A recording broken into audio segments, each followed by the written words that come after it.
Jackie Bradley Jr., over under batting average of 255 this year. Under. He's just too streaky of a hitter. I think we've come to accept that fact, as reporters covering him and, the fans of the team. I think you just have to come to that Jackie Bradley can be the best hitter in baseball for a month and a half. He could be the hottest hit. He can be he can be Mike Trout. I remember a couple of years ago that the first year, maybe it was the first year I was at MassLive or the second year, this guy, we were comparing his month to Mike Trout-esque. And,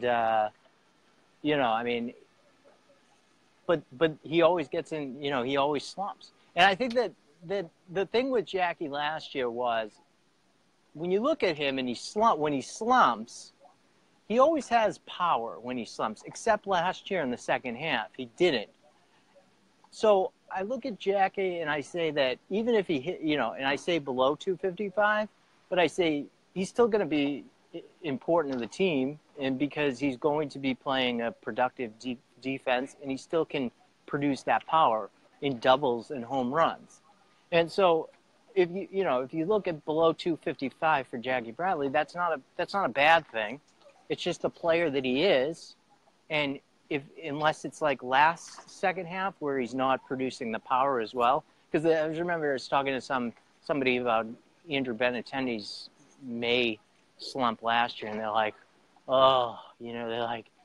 he's not doing, at least when Jackie Bradley slumps, he hits 5 homers, in a month, He wasn't doing that though during the second half of last year, but I think that we can see that Jackie Bradley this year, and so I'm going under, but it's not like I'm, being unpositive about him though either. I just think that's the player he is. Yeah, I'm gonna go. I'm gonna take the over. He's probably standing here in center field listening to everything I say. He's probably ready to beat. He's in the tank riding on one of the Rays. Yeah, he's all right with me. He's read plenty of stuff that I've written, and he's fine with me. I don't know how he.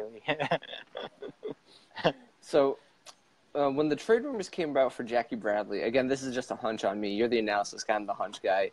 The trade rumors came out a little bit with Jackie Bradley Jr. this offseason. This felt like one of those years where if the Red Sox traded him to like the Padres, he would turn around and hit like 280 with like a 790 OPS. So I'm going to kind of bank on him doing that with the Red Sox this year, although it's probably going to be closer to like a 265 average. But yeah.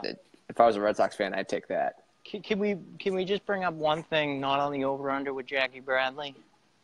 It's games played too, because if you look at it and they are rotating JD Martinez in the outfield, I think the only one that really may hurt from that, especially if it's Jackie Bradley, especially if he does get into certain slumps in the year.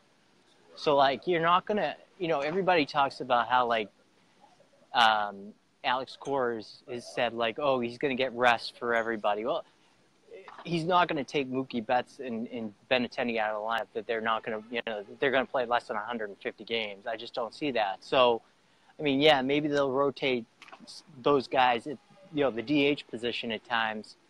But I see that if there's anybody that's getting time off because, Martinez plays the outfield, it would be it would be Jackie Bradley, and they would slip Andrew Benintendi from left field to center field. And put JD in left. All right, that's a good point. And speaking of Andrew Benintendi, for his batting average, I put this one kind of high. Do you think he's over under 285.5? I think he's ready for a big year. I really do. I look at him having a big year in terms of both. It's funny. Like I was talking to Andrew, and he was like. I was like, well, you slumped at times last year. You knew exactly when. He was like, every other month. And I was like, it couldn't have been that.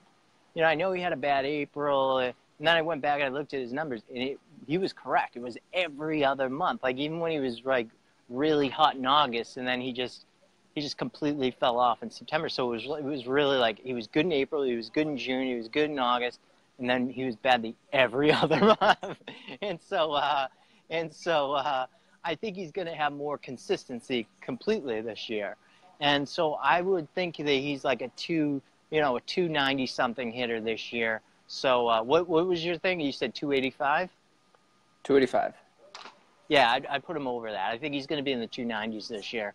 And I think he's going to hit for more power. The biggest thing with Andrew Benintendi is hitting against left-handed pitchers, because he didn't produce either with average on-base percentage or power last year against left-handed pitching. So he's got to figure that out. So it doesn't have to be like, he doesn't have to be great against them. He doesn't have to be good against them. He just has to be average. If he's the average, he's going to get that, he's going to get that average and everything up significantly. And he's going to be in the 290s.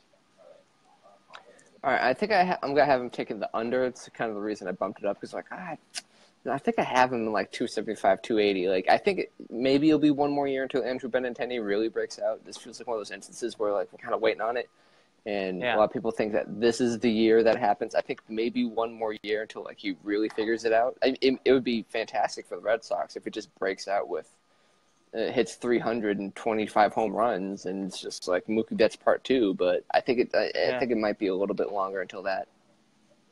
I mean, we always say that spring training stats mean nothing. He had a tremendous spring.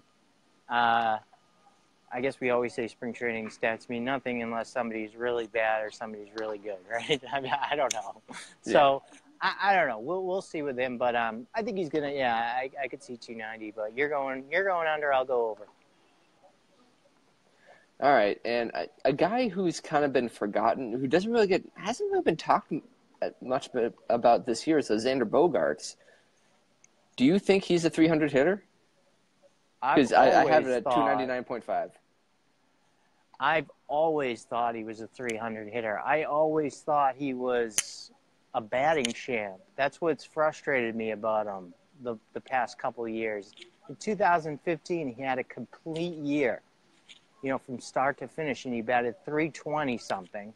He finished second in the American League in batting to Miguel Cabrera. He finished second in the American League in hits to Jose Altuve.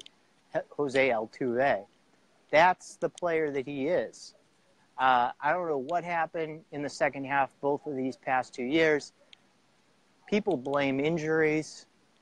I tend to think that we can't go too far with the injuries in blaming it. I think that he got into some bad habits, and he, I don't know. I mean, and the other thing that I wonder with Bogaerts is can he have both power and the batting average?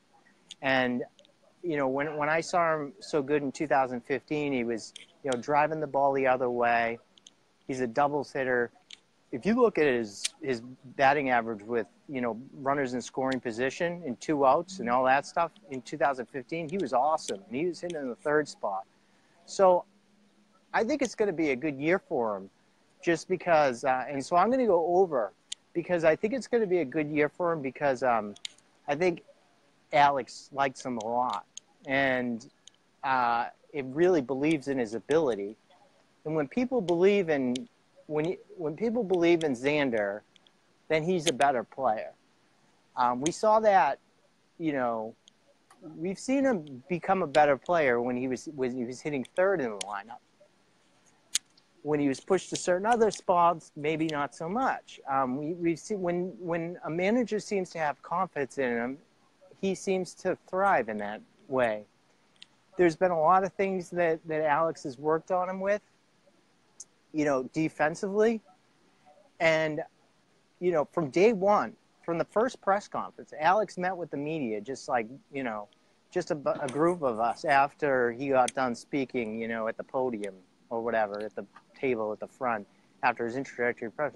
And he mentioned Xander, he's without the name being brought up, and how he, hit a ball the opposite way against, I don't know, I forget, in that Houston Astros series in the ALDS.